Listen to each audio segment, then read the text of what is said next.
My name's Kyle, and today I hate... Oh, wait, that's the wrong podcast!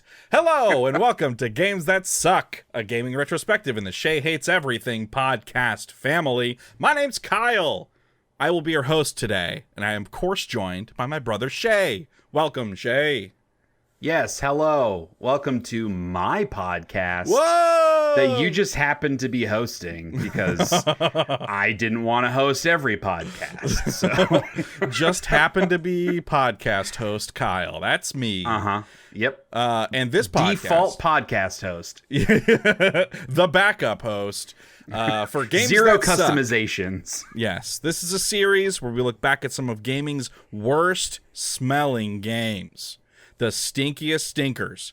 Each episode of Games That Suck, we focus on a particular year in gaming, arguing about what the bottom 3 games of each year should be. And this month, we're talking about the games of 2000. The distant future. The year 2000. 2000. Shea and I have trolled through the Wikipedia list of games that released in 2000. It gets a little muddy sometimes because games release early in Japan. So as we go through, we try to make note of those games and remember to insert them on our list. We had a couple this time around that I remembered to throw on there because I'd made a note. So if you yourself are looking at the Wikipedia list of 2000 video games, some of these might not be on there. That's because we're talking about the North American release dates. That's what we are going by. That is our North Star. So before we get started on our list of stinky, smelly games, we have a couple of dishonorable mentions this year. These are games that you and I have not played, but understand that they are bad. Shame on them.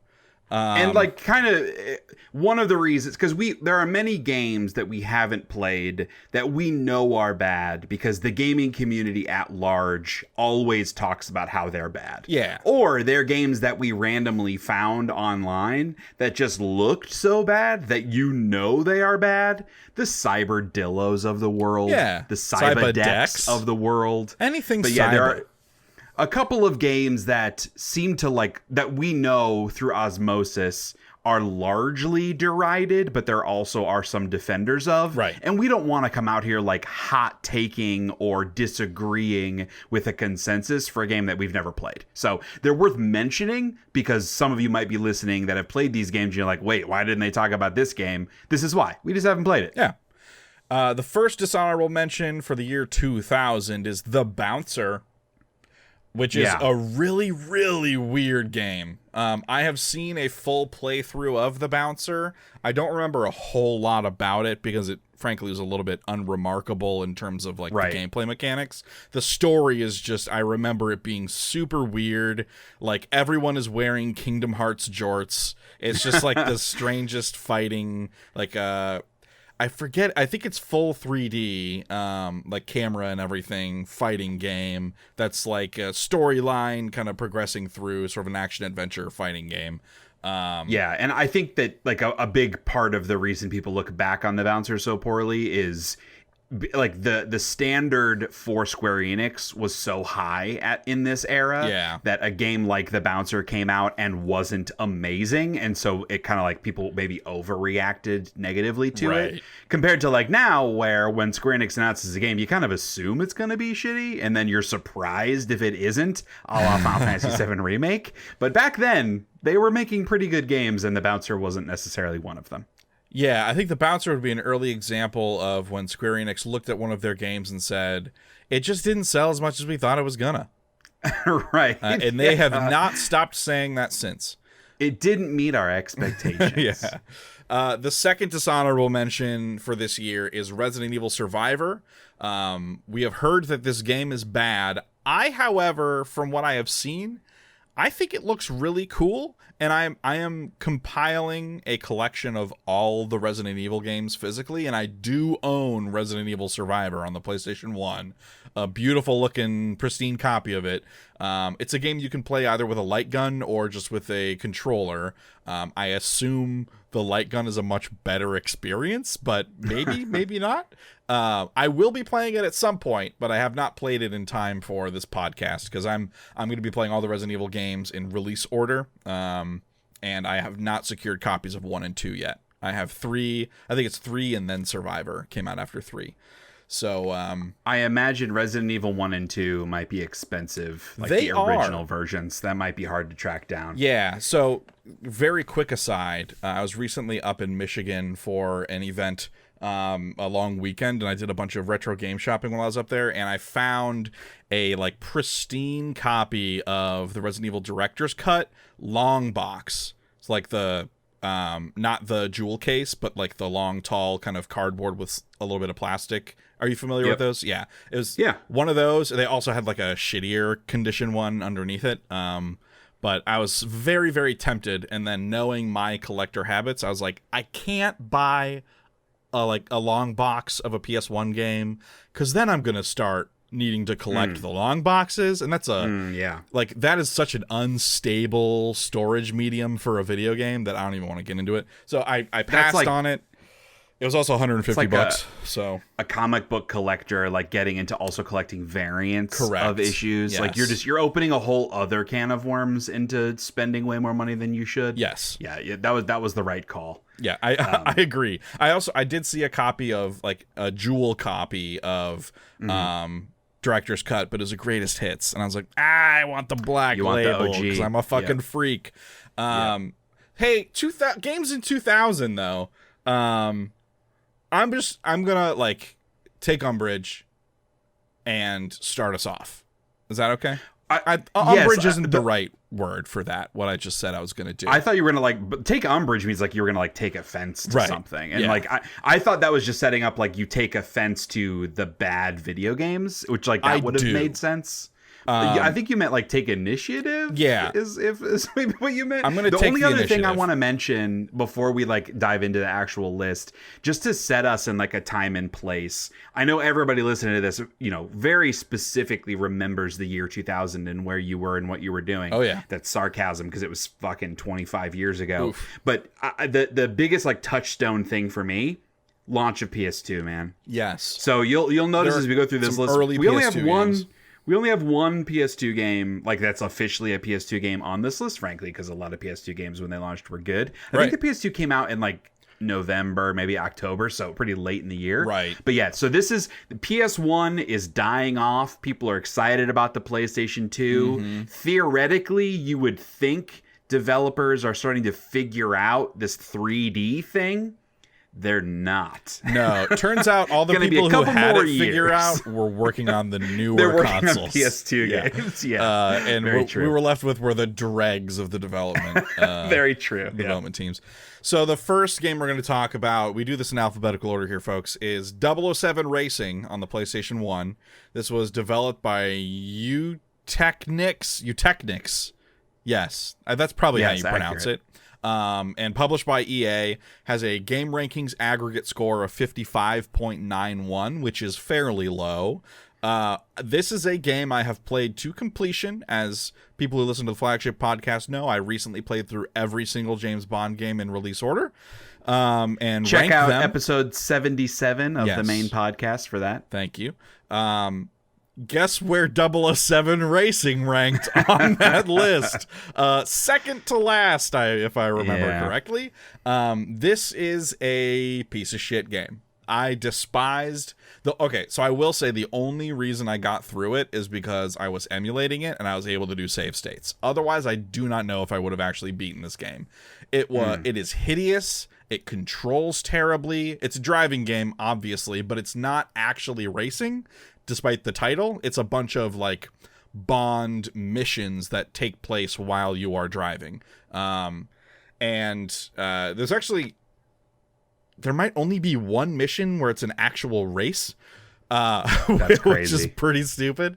It is so poorly designed from a like UX perspective. Like not understanding, what you have in your inventory in terms of like missiles and stuff, having to like flip through that. The game is paced too quickly for you to often have time to switch to the thing you need to use in the moment. That paired with the fact that it controls terribly just leads to a lot of frustration. Like, I have the perfect lineup for a missile, but I don't have the missile selected. So in the time it takes me to switch to them, I'm not going to be able to fucking use it anymore. There were also a lot of really frustrating, like, small levels where you're driving around small, closed, confined areas. Always good when you're controlling a vehicle. Yeah, especially a good vehicle that controls poorly with, like, very, very little ability to, like, give precise driving inputs. Yeah, this game just sucks, man. 007 Racing is a real pile of garbage. And I wish I'd never played it. You get to drive all the different Bond cars, though. That's pretty cool. But they all feel the same and look bad. They do look pretty bad. Yeah. I don't... Gran Turismo, this is not. No, that's for sure. Man. And, like, it's not... There were so many other great examples, like Twisted Metal and Vigilante 8, of the car combat stuff that, like, they weren't even doing that part of it well. And not that it was necessarily supposed to be like that kind of a car combat game, but those games at least, like, they had lock-ons, they had other things that you could do. Like, this game really lacks in features that would make you feel like a secret agent and powerful. Although it really just feels like you're kind of blundering through the whole thing, especially if you're me. 007 Racing, I'm putting it on the short list. I would think so. Even if it was just like in honor of your James Bond game tier list, that would make sense. But it also looks like it's not super fun to play or drive. No, it is a game I'm glad I actually beat it, because now I never have to play it again. Ever. It'll sit on my shelf, and I'll be upset every time I look at it. All right, the next game on this list is Animorphs for the Game Boy Color. This was developed by Runny Fun and published by Ubisoft. It does not have an official game ranking score, I believe, because it didn't have enough reviews to qualify for an aggregate score. Okay. But just for context, Nintendo Power did give this a 3 out of 5, which is pretty decent, but IGN gave it a 3 out of 10, which is less decent. So Nintendo Power must have just been a misprint, right? It could be, yeah. Or the, like, somewhat corporate sponsored magazine Nintendo Power maybe was giving better scores to games, right? That are on Nintendo systems. Look, we have great games on our consoles. You should buy them. You should buy them.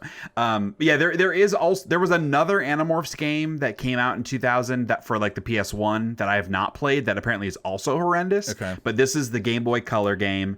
I picked this up because I was a huge Animorphs fan. I was like hardcore into the books. I read all of them. The storylines were insane with like the aliens, and there ended up being like a good guy alien, and it was the dude that got trapped in the Peregrine Falcon morph, so he couldn't morph back to human because he stayed as a Peregrine Falcon for too long. And for a while, the Peregrine Falcon was like my favorite animal because of that storyline. It's actually like the fastest bird in the world, I believe. But anyway, Animorphs is dope. Did the Peregrine Falcon pull a Typhlosion? I don't know. Have you heard about this? Means. So, sorry. No. So the recent Pokemon leaks, apparently there's some lore about Typhlosion where, and I guess this is based on like some Japanese like folklore. That Typhlosion was a shapeshifter, and it shapeshifted into human form, and I maybe like assisted a woman or helped a woman and ended up impregnating her with a half human, half Pokemon baby. So I was asking if the Peregrine Falcon made love to a woman and then had a half Peregrine Falcon, half human baby.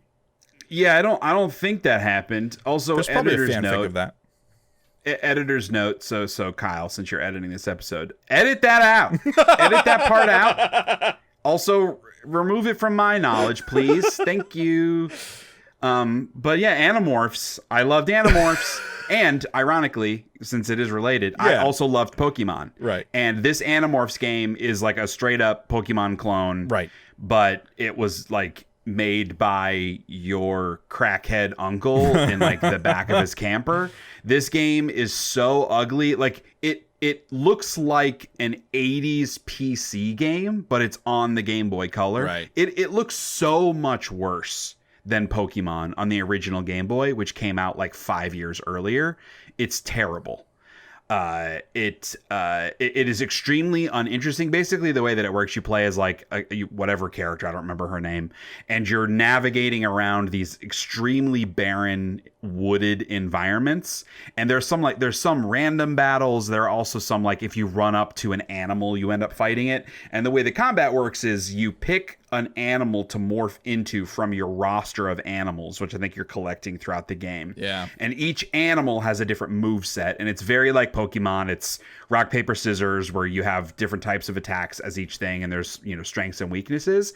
But the way that it plays out is just extremely dull, and it feels very like text-based, which Pokemon was text-based also. There wasn't a lot of animations happening, but because of like the speed that it all happens, there's like no immersion in I'm actually here fighting. It just feels like an old PC game, like this text-based narrative adventure style game, just with really ugly sprites on the screen. Which it is worth mentioning, like the aliens and stuff are in this game. The sprite design of those is so terrifying. Like they look like the creepiest, ugliest, like slug monsters and like these weird blue guys. It's very fucking creepy. But yeah, I think this game is absolutely terrible and is an early memory, a very strong memory for me of being wildly disappointed in a video game that I thought was like a smash, like an easy smash hit for me. Right. In an IP that was like my favorite thing in the world at the time, and copying one of my favorite games at the time. How could you fuck that up? And they fucked it up. So yeah, Animorphs, I believe, should be on the short list. Yeah, it's terrible. I did not play. I'd never seen this game until you pointed it out to me before the podcast started. It just looks so bad, dude. It's so ugly. It reminds me of many of the early Game Boy Color games. Like we talked about, like the Men in Black game. Yes. Like just like they feel unfinished because of how low effort they look and how ugly and like poorly designed they are. Like it just feels like someone shat this out over a weekend, which is totally possible that happened. For sure. The company that made this game is called Runny Fun. What? I don't know. Yeah, Animorphs. It's bad. Yeah. The next game on this list is similar but different. This is Batman Beyond: Return of the Joker, so it's another like licensed game. This was on the PlayStation 1. It also released on the N64, developed by Kemco, also published by Ubisoft. It has a game rankings of 22.12, which sounds... It's odd to say this because this game is bad. I'm surprised the game ranking score is so low. And I think, honestly, one of the reasons why it's so low is this game is like an hour long. Oh. It's a tie-in to the animated movie, which I think came around right around the same time or maybe a couple of years Batman earlier. Beyond suit is so cool.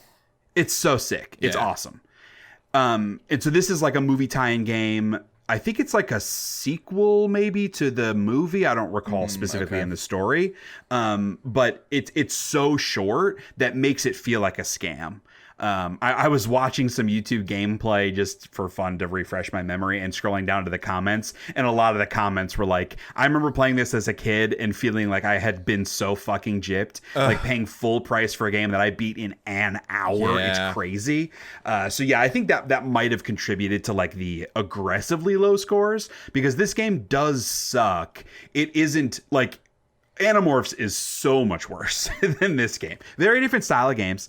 Batman Beyond Return of the Joker is like a 3D beat 'em up. It's more like a side scrolling beat 'em up, but you can move in 3D space like a TMNT arcade style beat 'em up game. But all the characters are designed and animated in 3D. You get like a couple of different weapons and power ups throughout the game, but the combat, like the hand to hand fighting combat, is extremely basic and rote, and you kind of just do the same thing over and over again. Like I really strongly remember just kicking everything, and that's like all I did was just kick dudes. The same kick move throughout the whole fucking game. Jeez. It has the very common problem of beat 'em ups of this era where you're getting hit from off screen all the time. Right. There are dudes that like have guns and flamethrowers and throw things at you, and it's really hard to like navigate that and see that shit coming from off screen. Yeah, that's and so then frustrating. The two biggest bad things, other than the length of the game, that I want to call out. Number one is when it comes to the story, there's way more story than you would expect in a game that's only an hour long. It feels like 15 minutes of this game is cutscenes. Okay. And by cutscenes, I mean blurry JPEG stills from the movie with just text overlaid on top of them. So there's nothing animated in the cutscenes. It's literally just blurry stills from the movie with text. It feels like it's a scam. And then the second thing I'll mention is the final boss fight is against the Joker. You're kind of trying to track him down the whole way. And you get to his whatever boss room where he's got all this like tech shit, which is very Joker. Joker's a super tech head, you know what I mean? Oh yeah. Although this is kind of future Batman Beyond Joker. Yes. But in that fight, it's just a like hand-to-hand fight against the Joker. Because the Joker is super well known for being a really strong hand-to-hand combatant. Oh yeah. But yeah, it's just that's it. And there's like very little additional mechanics integrated. He like throws bombs or something at you, or he has mines or something on top of it. But he mostly just will punch you. And so again, you just fucking kick him for like 15 seconds. Incredible. And then he dies. Or dies. You beat him, and then you win, and then you get a really long JPEG still cutscene, and then the game's over. It's terrible. It is a scam. It has really good music though. Okay. So okay. Like it's like kind of like rock, futuristic kind of like rock music that's like it's pretty legit. It doesn't, one of the reasons I think that it remains good because it doesn't have to loop a whole lot because the game is so short. So it doesn't like wear out its welcome. Sure. Do you think the good rock music saves it from the short list? Say that again. You cut out. Do you think the good rock music saves it from the short list or not? I do not. Okay. I do not think that. Okay. Yeah, Batman Beyond. I mean, I know we're 3 games in. It's 3 games that we've kept, but yeah, the Animorphs and Batman Beyond are probably my 2 heavy hitters of games that I'm bringing to the table here. Fair. These games are so bad. Okay. All right. Up next, we have Daikatana, a legendarily bad video game. This was developed by Ion Storm and published by Eidos Interactive. Has a game rankings of 79.38. I believe the game rankings has been skewed over time because people have come back to it and played it like ironically. This is a John Romero game. This is the game with the tagline, John Romero is going to make you his bitch. Right. It's complete fucking bullshit. It's a game that is, its core design philosophy is to make you frustrated and to be as hard as possible just for the sake of it being difficult. The difficulty is not fun. It's only really hard because enemies do a shitload of damage to you. Encounters are it's a Doom-like game, so it's a first-person shooter, like kind of on the Doom engine. Encounters are specifically put together to be unpredictable. Like you'll be in a firefight and then just apropos of nothing, a wall will open and a bunch of enemies will pour out with like no warning or whatever. It's stuff like that, like enemies hiding around corners, waiting to get the jump on you, stuff like that. And the game has 2 AI companions who you have to shepherd through most of the video game. Escort missions, famously the most fun you can have playing a video game. Especially when the AI is the worst it's ever been in any game ever. It's just terrible. Like you can't proceed to the next area unless your AI companions are close. Like sometimes they'll be like across the level taking damage and you have no idea where they are or why they're over there and not with you.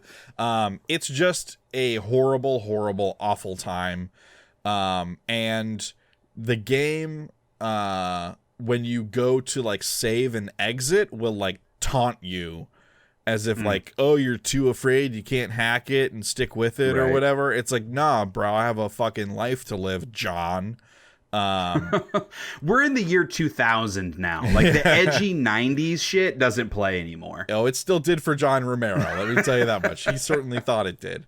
Look, Daikatana is well documented. A lot of people, if you don't know about this game, you're maybe in the minority there. I think a lot of folks know of Daikatana and how legendarily terrible it is.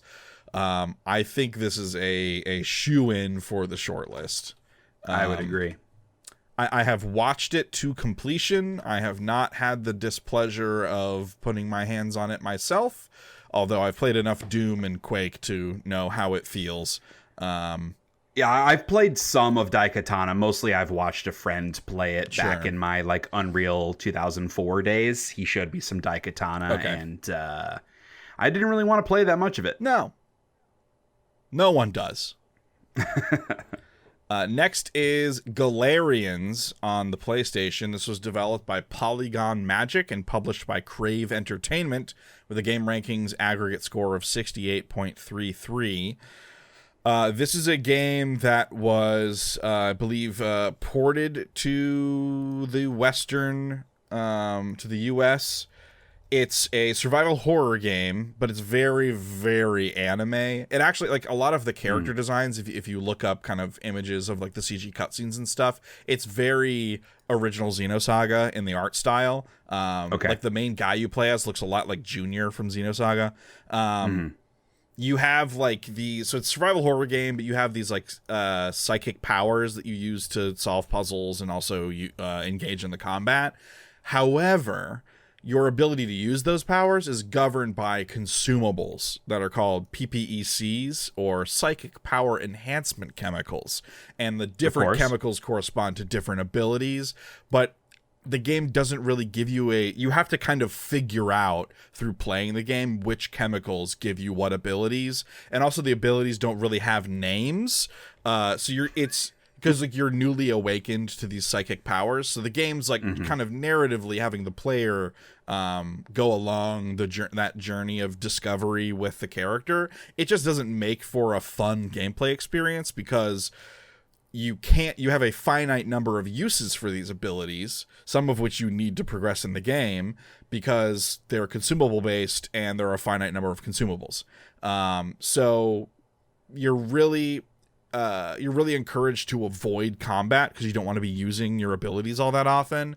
And in combat, the psychic abilities, like, it takes a few seconds for the attacks to like charge up, so they're actually really difficult to pull off depending on like what enemy you're fighting, what the room is that you're in that looks like. Also, you don't get anything from combat. Like, the enemies don't drop anything. There's no XP system. So the impetus is you're supposed to avoid combat at all costs, which... That's such a weird design, because like the powers seem like the coolest part of the game. That is like the thing that differentiates it, but the game has these... You're like, incentivized to not use it. Yes, it has these systems baked in that make you not want to be using it. Also, if you use your powers too much, you go into like an overdrive crazy mode where you're like auto killing enemies that are around you, which is cool. But if you stay in it for too long, you'll die because you're like brains exploding or something. So you have to like take a med to like settle down or whatever.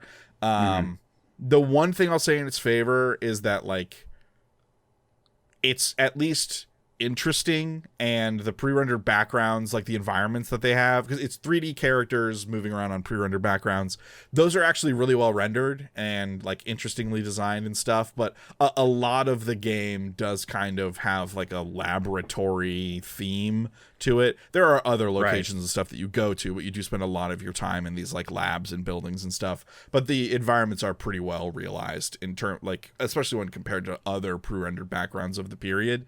I do feel like they kind of clash with the character They design. do, Like at least yeah. like looking at video of it. I think they do as well. Yeah, because it's so like the character designs are very. I mean, they look very of this era, early 2000s, Yeah. like cartoony anime style. Like Yes. they don't look like real people. They look like kind of like paper doll Yeah. people, and the backgrounds and stuff are definitely more realistically designed. Right. It just was like a weird comparison. I agree. I think that does clash a little bit, but Galerians does hold a special place in my heart. It was a super replay game on Game Informer. R.I.P. on the same yes, R.I.P. On the same trip I mentioned before, I purchased a copy of Galerians that is in fantastic shape. course. So now I own Galerians for myself. I don't know if I'm gonna play it. I feel like I should. But it's not a good game, so I don't. It's like it's hard to work up. Hard to motivate yourself. Yeah, Yeah, for sure. I should at least boot it up and like play it for a little bit just to get some of the vibes. But I've watched the entirety of the game be played. I know a lot about it. It's not a good game. I don't think we have to keep this one around. Okay. I mostly want to bring it up because of how strange it is. Yeah. I do think it is strange in some pretty bad ways, but like looking at the rest of this list, I don't think it would end up hanging around anyways. So I'm okay. Kind of That makes sense. I had not heard of this game until you added it to the doc. Yeah. So I only thing I'm bringing to it is like looking up some gameplay, and it looks very bad. And again, like you said, very weird. Yeah. Weird, or like bad in a weird way, and also weird in a bad way. Yes. But I do think we've got some pretty strong contenders on this list. Yeah. Speaking of some strong contenders, Mortal Kombat Special Forces for the PlayStation 1. This was developed by Midway and published by them with a game rankings of 40.23. For the uninitiated, Mortal Kombat Special Forces is not a fighting game. It is a 3D third-person action game that plays a lot more like a dungeon crawler than really anything else. Like the levels are really labyrinthine, and there's like really bad render distance. The fog is like makes it even harder to kind of navigate your way around these like complex levels. It's like you have weapons that you can use, but ammo is finite, so there's like a little bit of survival aspect to it. You're like trying to get health pickups when you need health, etc. There's also, because it is a Mortal Kombat game, they do have like melee combat that is really, really terrible. You have like a special meter that lets you use like powerful melee abilities and stuff. But it's really hard to hit enemies with them, because in order to get close enough, you're going to end up taking a bunch of damage because a lot of the enemies are ranged. And your special meter only recharges when you perform melee combos on enemies. So that means you're spending even more time in close proximity to them, getting hit, taking a bunch of damage. So it's like the choice that the player is often faced with is, am I gonna commit to using these long-range resources so I don't take damage, or am I gonna be able to eat damage to progress? So it's like choosing when to eat ammo or damage to get through each encounter, because there really isn't a good way to not get hit if you're engaging in the melee. And like it's just a really punishing game, and it ends up being a very like trial by error experience. Special Forces really, really sucks, dude. This is a really bad video game. If people have not heard of it before, I don't blame you. I hadn't heard of it until it popped up on Giant Bomb. Look up some gameplay of this video game. It's really, really bad. Sounds like it. Have you ever heard of it? I have heard of it. Okay. I've not played it. I did watch some gameplay. It does look like it sucks. Yeah. It's just like, it's so hard to know where you're supposed to go. So you're just like wandering around these levels and then like almost dying on purpose because you know you need to conserve your resources. So you're like trying to find the optimal path through fighting the least number of enemies possible. And there are some truly horrendous level designs in there. Like there are sections where you actually have to like drop down off of platforms to places that you can't see to like drop onto a path below, like as critical path progression. There's stuff like that in there. It's really just pretty rotten stuff. And I think it should stay around. It is way worse than Galerians. Okay. Good to know. Special Forces. Okay. Gosh, I have another game I have to talk about in sequence. This one. Okay, this is actually a fun one, though. It's Seaman for the Dreamcast. This is developed by Vivarium and published by Sega. This one has a game rankings of 80.91. I believe the reason it's so high is because people have like kind of come around on Seaman, like ironically, and in the same way that like that's why I think Daikatana's game rankings is as high as it is. I think it's that effect on the Seaman game rankings, because Seaman is, it's like Hey You Pikachu, except on the Dreamcast, not the N64. There is a microphone. It is like a pet, like a virtual pet experience, except instead of a cute Pikachu, it's like a night terror demon. It's just like the scariest possible thing. It's a half man, half fish that goes through different evolutionary phases. All like they progressively get more nightmarish. One of them is literally the body of a fish with the head of a man, and it's the body of an anglerfish, I think. So I think it's, I might be remembering incorrectly. I want to say, oh, where's that picture? In my head, yeah, he has like this weird. He has this weird, because it's sort of like how an anglerfish has a light that like hangs over it. He has this weird like tentacle ponytail thing. It's literally, oh my god, he kind of looks like the what's that Will Smith animated movie with fish? Shark Tale. Shark Tale. It's kind of like someone looked at Shark Tale and was like, I'm gonna render that like those realistic Pokemon renders. It's like they took Will Smith's character from Shark Tale and did a realistic render of it. Yeah. While high. Yeah. And made him Asian instead of black. Extremely fucking high. Yeah. Dude, Seaman is just a nightmare. It's a fever dream, and the very bad kind, for sure. Yeah. I honestly thought this was going to be one I was going to want to move up. I don't know if we bother moving Seaman up. Just because I feel like the ways in which Seaman are bad, aka it's terrifying, I just don't know that really plays with the way in which these other games are bad. I think the interactivity in Seaman is just, I think it's boring. That's the part I don't remember a ton about. You're just clicking on it. Yeah, or like talking to it. And it evolves over time, and like it talks to you in a really weird, creepy way. Like it's like an early Nintendogs kind of game. And I just think that there's just not a lot to it. Like it feels like an artsy fartsy project that was like so early on in the technology that they couldn't make the most out of the premise. Because I feel like there's something to this game in like a weird art house way. Yeah. But I think that the mechanics of the game are just really dull. Yeah. So like from a... But is a dull creative, enough weird for it to stick around, you know? Yeah, maybe not. I mean, we've got 5 games up there right now. I mean, I've only got like one more that I'm going to push for.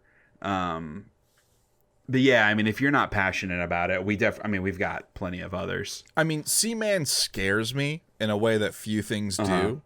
Yeah. I just, like, this isn't scariest games. This is stinkiest, smelliest, worst games. Yeah, that's fair. Although I bet Seaman does stink pretty bad. No doubt. Look at his fucking face, man. Yeah, we can cut it. I mean, if you're not going to be passionate about it. Yeah, I'm good leaving it behind. Okay. I'm not going to Tamagotchi this Seaman into the short list. He can. Right. He can please go away. Next on the list is South Park Rally for the PlayStation 1, developed by Tantalus Interactive, published by Acclaim, with a game rankings of 44.68. We have entered the era of like every year there will be a South Park game on the long list because there are so many bad South Park games. I think that the biggest thing that I'll say about South Park Rally is that like I had fun playing this game. Yeah. I think that the humor works much better in this kind. I mean, it's a kart racer, kind of.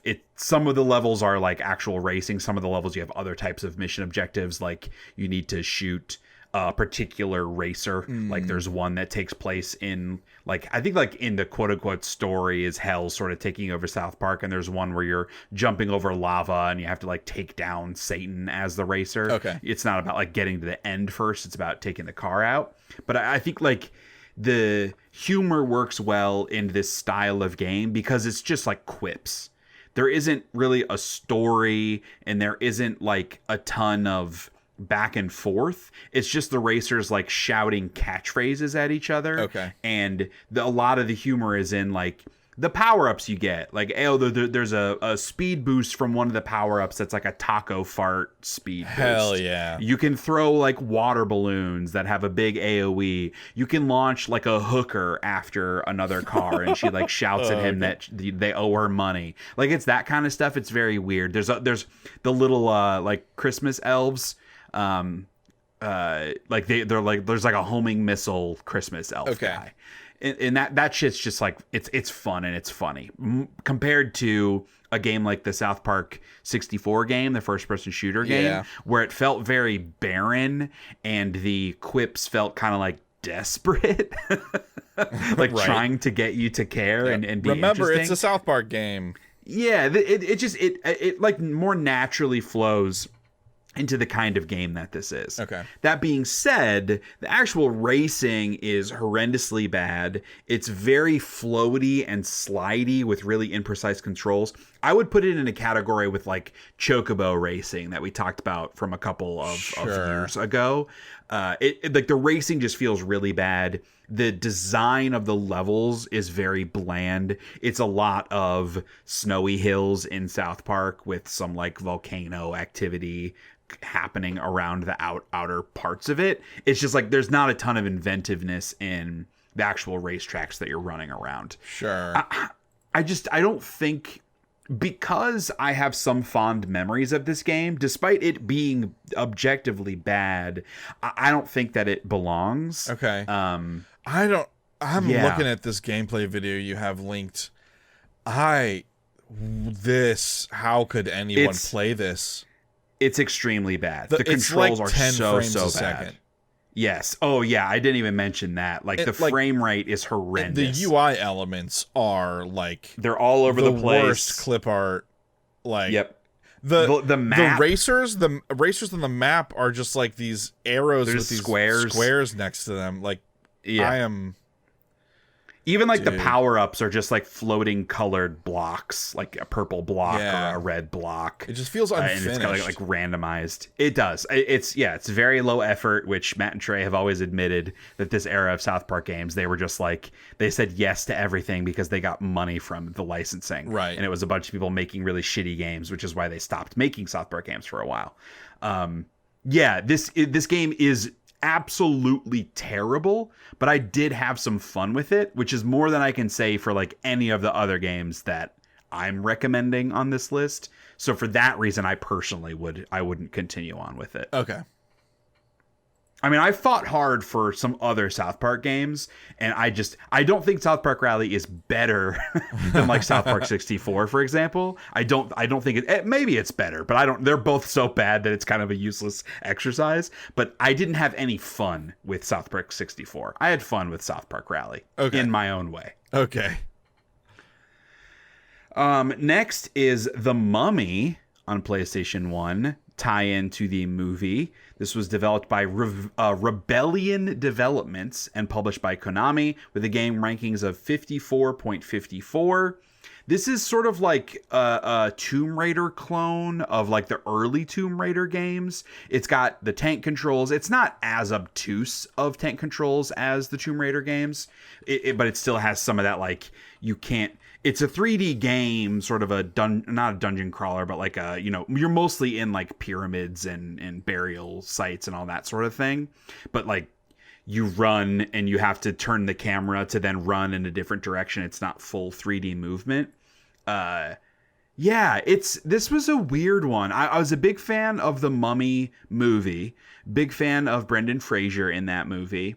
And this game, I feel like, does capture some of the aura of the Mummy, but it also feels more serious than the Mummy did, because the Mummy was great because it to me, it towed that line, that knife's edge between like being creepy and also having a lot of humor, because Brendan Fraser is so charming. And this game, I feel like, loses a lot of the humor and it's just more serious. It does have great music because it uses the music from the movie, but again, you're mostly just navigating through these tombs, spinning stones around to solve puzzles and progress, doing some really bad shooting with your shotguns and your machine guns on like mummies and shit like that. Yeah. The aiming sucks because of the tank controls.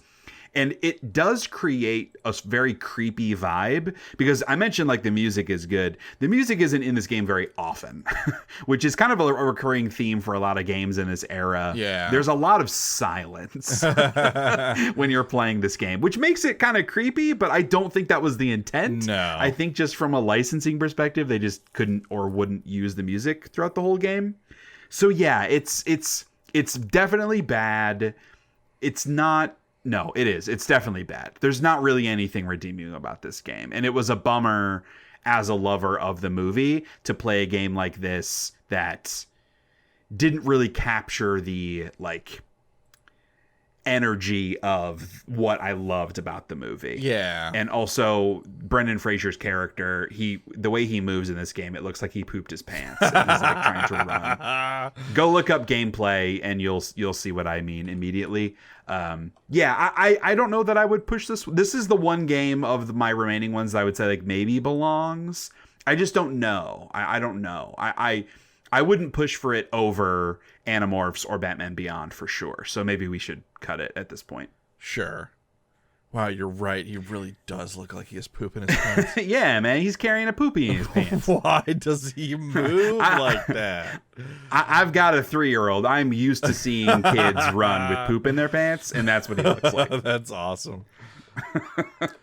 All right, next up is Timesplitters on the PlayStation 2, maybe a controversial one. This was developed by Free Radical, RIP, published by Eidos Interactive with a game rankings of 84.44. Now, let me be clear. I have never played the Timesplitters multiplayer. I have very recently attempted to play the campaign, and I use smear quotes when I say the word campaign. The campaign's just a series of disconnected levels in the different time periods. There's not a story.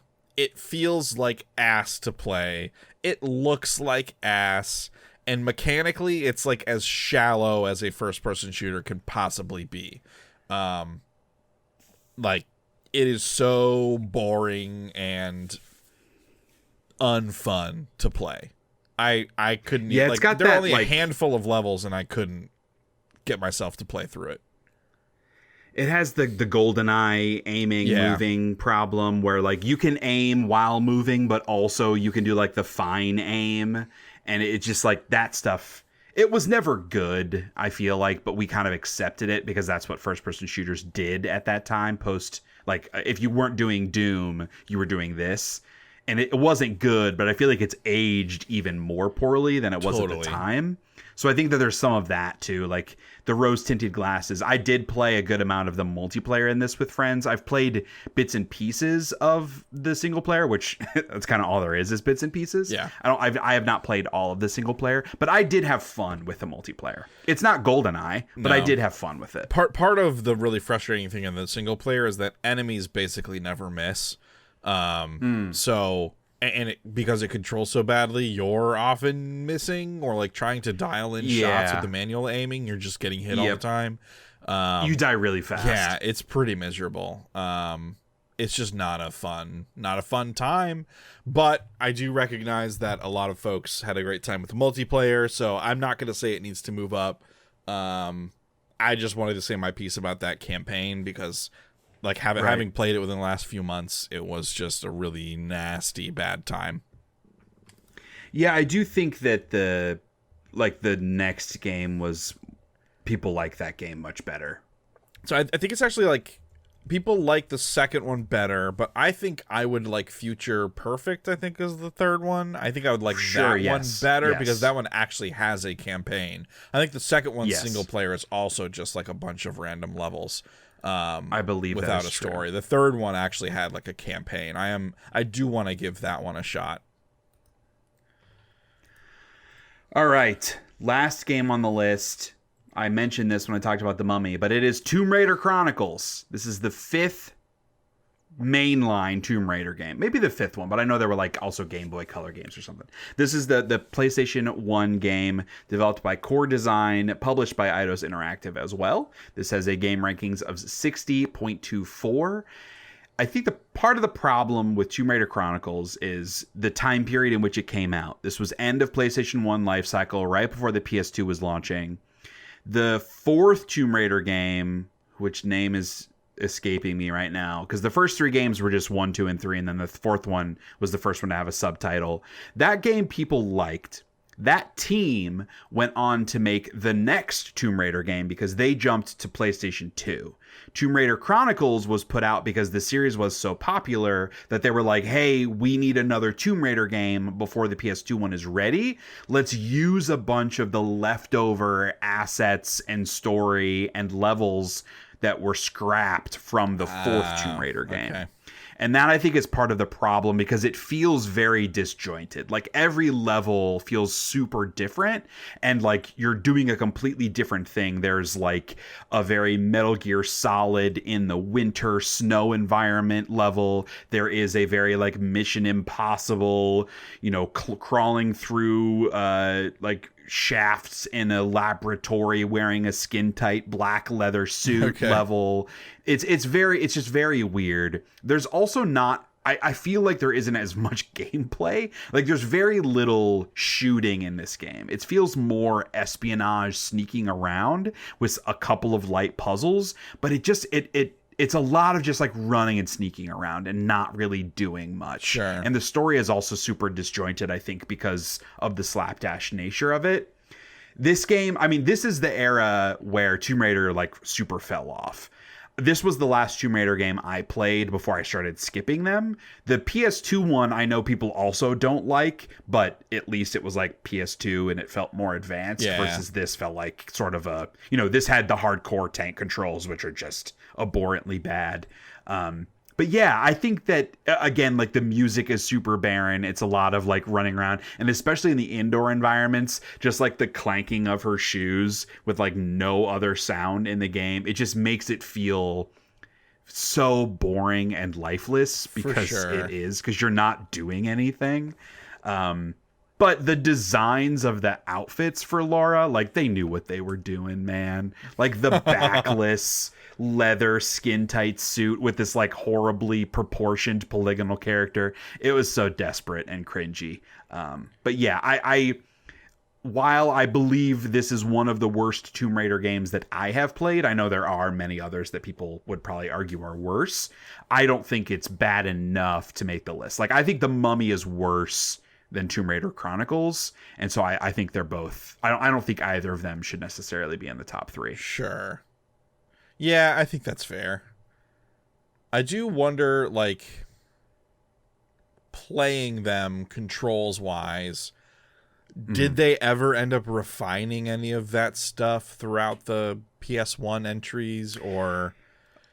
I don't know. I would have to go back. I would have to go back and look at like the full list and recall which ones of them I played, because I know I skipped the first one on PS2 because I hated Chronicles so much. Okay. So I don't know if that one specifically improved anything. I will say the biggest difference that was positive as the games went on, which is true in Chronicles also. The jumping is better than like the OG games. Okay. Like the original 3 games, I missed so many jumps just because I didn't line it up exactly right. And she only can jump like straight forward, right? So it's a lot of camera movement. Right. And it's still true in this game, but I don't know, maybe it's more fluid and the camera's a little bit better. So I don't remember getting as frustrated dying by falling like I did in the early games. Maybe there's just less of it also because it's more sneaking and less like platforming. Maybe. But yeah, I do remember the jumping being better in Chronicles than it was in the early games. Okay. So are you bringing it up or leaving it behind? No, I think we can cut it. Okay. Yeah, I think we can cut it. We've got 5 really good ones on the short list. Yeah. And that short list is 007 Racing, Animorphs, Batman Beyond Return of the Joker, Daikatana, and Mortal Kombat Special Forces. Huh. I'm going to make, well, I don't know if easy is the right word, but I'm going to make it easier. I think Animorphs and Daikatana need to be on the top 3. I don't know where on that top 3 they go, but I feel like Daikatana, just because of the audacity of making such a bullshit game on purpose, like fuck that game. And then personally, I absolutely believe strongly that Animorphs is the worst game on this list by a significant order of magnitude. This, I mean, it's not as bad as The Mask of Zorro, which I think we talked about. I don't remember if that was 99 or 98. Like it's not as bad as Mask of Zorro because it works ish, but this game it's one of the worst games I've ever played. Yeah. I definitely agree Daikatana is a lock. I'm swayed by your arguments for Animorphs. As a staunch Pokemon fan, I'm deeply offended at their attempts at recreating the perfect formula. Gosh, we can only pick one more because this is a bottom 3. Right. And that other one has to be 007 Racing, Batman Beyond, or Mortal Kombat. I'm not gonna push for Mortal Kombat. Yeah, that feels like the odd man out. Yeah. I think 007 has kind of an advantage given that you have just played That's it. what I'm trying to separate. I'm trying to separate my recency of 007 Racing, like recency, anger bias. The problem with Batman Beyond is I have not played it. Yeah. I will say, like, Daikatana, it doesn't only make the list out of like spite for it being a game that pissed me off and pissed a lot of people off. It is also a very bad game. Totally. That's the most version of that. Like, that's the best example of that. Batman Beyond is a close second in terms of games that just piss you off because they're just bullshit. Yeah, like this I game think, is an hour long. Yeah, and it's full price game. Yeah, it's a scam, man. Like, listeners, go look up, if you've not played it, go look up some Batman Beyond Return of the Joker gameplay and just like skip ahead to where the cutscenes are. You will not be able to believe that they thought they could get away with this. Like, it's the worst. When we did our 2023 games that suck, one of the games we talked about was the King Kong, whatever the hell game that was. Yeah. And there's a famous scene in that game where Kong is like having a memory of this like raptor, I don't know, that killed its parents or something. And it has a big like jump scare, cut out JPEG still of that dinosaur that like jumps up on the screen at a canted angle, and so it just looks like it was literally copy and pasted on top of the actual video game. That's what the cutscenes look like in Batman Beyond. Like they look like someone took a screenshot on their PC of the movie and then like typed some really shitty text on top of it. It's crazy. Oh. Yeah, like Daikatana, its identity is to double and triple down on all of the things that make video games frustrating and bad, and like make that its identity. And I think like that's just such the like a basement dwelling edgelord loser mentality. Yeah. that I'm future FromSoft fans love Daikatana. How's that for not even pissing them, people man? off? Yeah, Mortal Kombat's out. Daikatana's a lock. I agree with you that I think Animorphs should be a lock. Do you have anything else you want to say on Animorphs at the moment? No. I mean, we can, if we need to talk about it more in a bit, right. I can. Okay. But I think like I'll talk about it more if you don't think it should make the top 3 for sure, because it has to make the top 3. No, that's not what I'm saying. So all right, yeah, so you're right. The decision we need to make is between 007 Racing and Batman Beyond. I mean, like, I have a bias towards Batman Beyond. Right. I'm not, like, overly passionate, but because I know how bad 007 is, and given that you've just played it, I know how passionate you are about 007. So if you would, given everything I've said about Batman Beyond, if you would still definitely pick 007, I'm cool with that. It would suck to lose Batman Beyond, because, man, that game. Yeah, I wouldn't say... I like, because I'm waffling. I feel like I need to actually look at gameplay here. Oh, for Batman Beyond? Yes. That will make me feel a little bit better. Man, yeah, like, I mean, I watched gameplay of 007, and it looked like an extremely shitty car combat mixed with some racing game. It looks like a stinker. Yeah. I mean, this Batman Beyond looks real bad. It's extremely bad. The design of the characters and stuff isn't abhorrently bad for the era, because it's 3D. They're just sort of like really ugly polygons. It's not that, like, that isn't what makes it stand out. The roteness of the combat is the whole game feels so low effort. Yeah. Probably because it was. I mean, yeah, it's like what the chicken or the egg, right? Did they make the game so short because they knew they didn't have anything to like develop in the combat, or did they make the combat and were like, this is so bad, no one's going to want to do this for more than an hour? I don't know which happened first, but I know that together this game pisses me off. Yeah. Okay, and now just to refresh my memory, gameplay 007 Racing. Oh God, this fucking game. And like the first mission is such bullshit.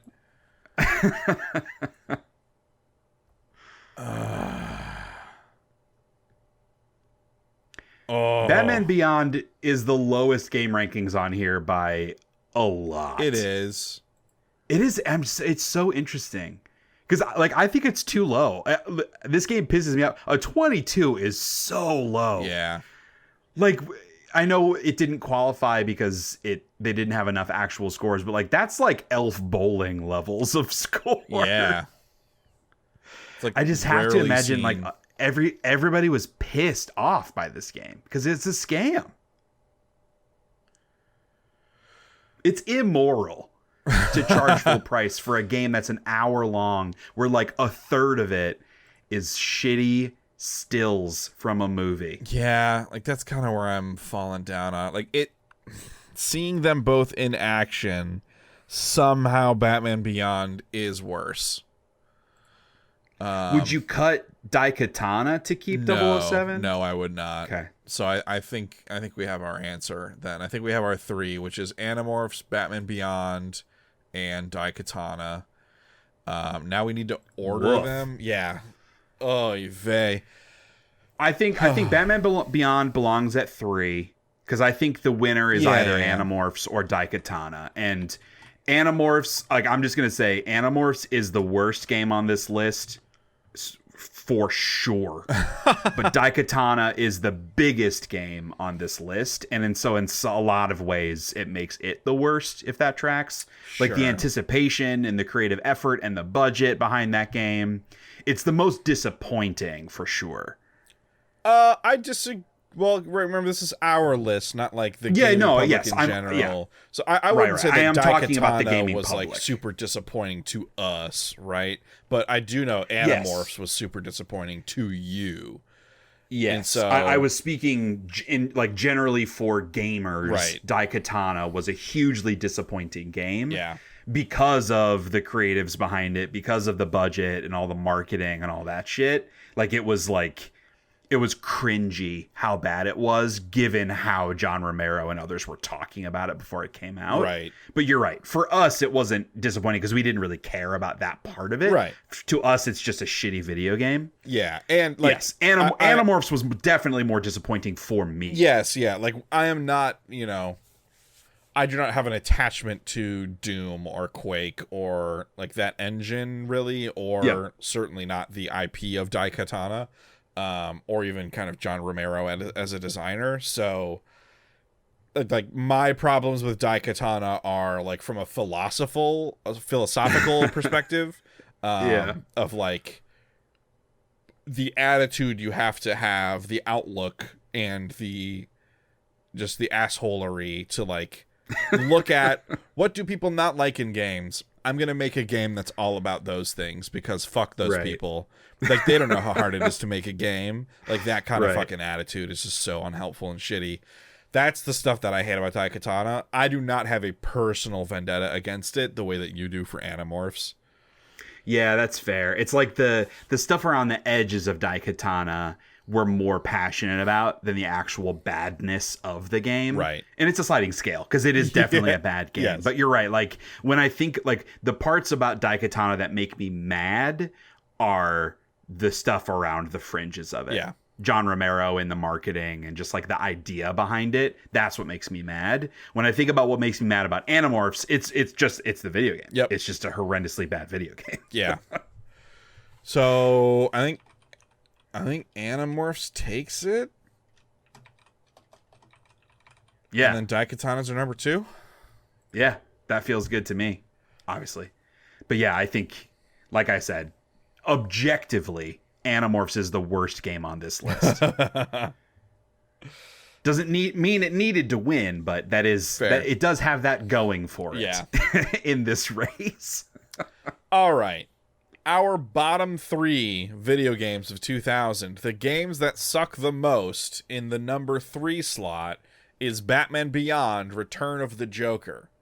The real joke is that they stole your money.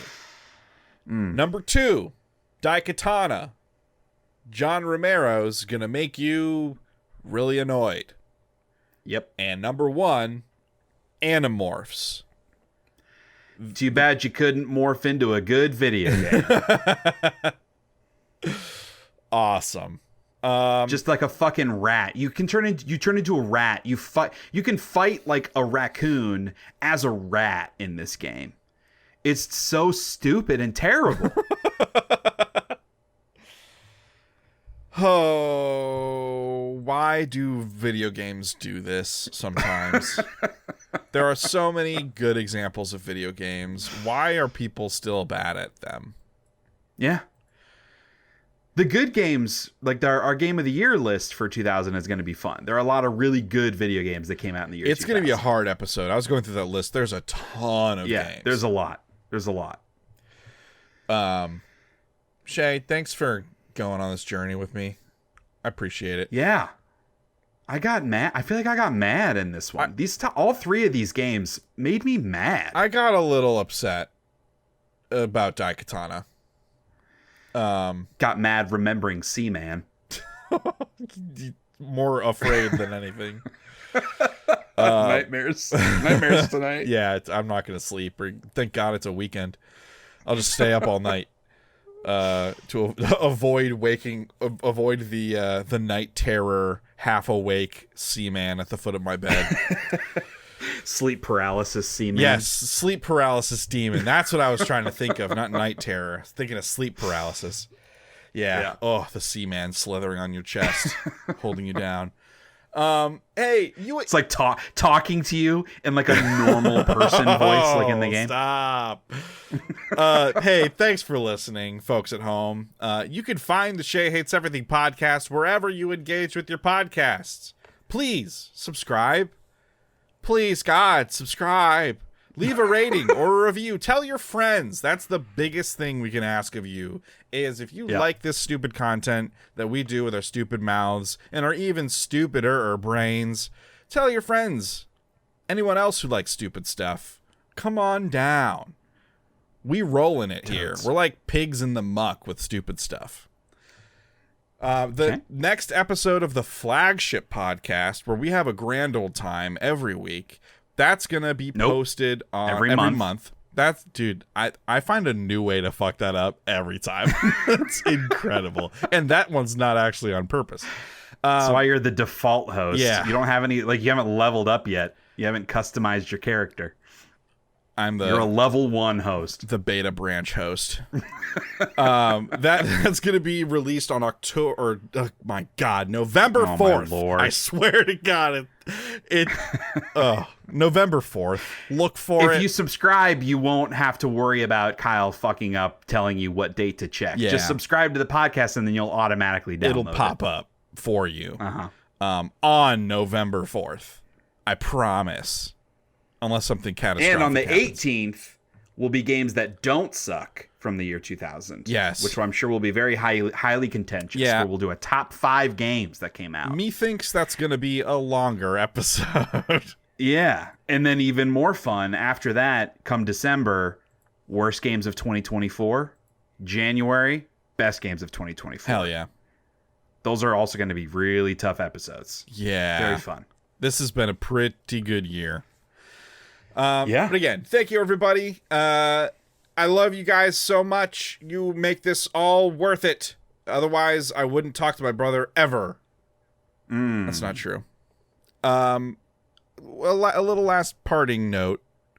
If you have a local game shop, like a mom and pop game shop, not a GameStop, like an actual, honest to goodness brick and mortar store where people give a shit, go there and talk to them about video games. And maybe buy something. See if they have a copy of Seaman. See if they have a copy of Seaman with the microphone. Maybe a copy of Galerians, Tomb Raider Chronicles. And have yourself a great bad time. See you next month.